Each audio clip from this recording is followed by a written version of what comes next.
Yun pala. Laking isda niyan. Mabuti at nakayang iahon mag-isa dito sa taas. Anak ng pating ay 80 man ito mahigit. Anak ng pating iyang pagka dusa ang abot naman niya.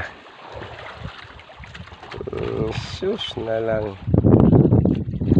Oh, 80 siyang mahigit. Nakaya siyang iahon dyan sa bangka mag-isa. Anak ng pating. Ayan pa yung pangalawa. 40 naman. Pangalawang pakain kanina madaling araw. Ayun.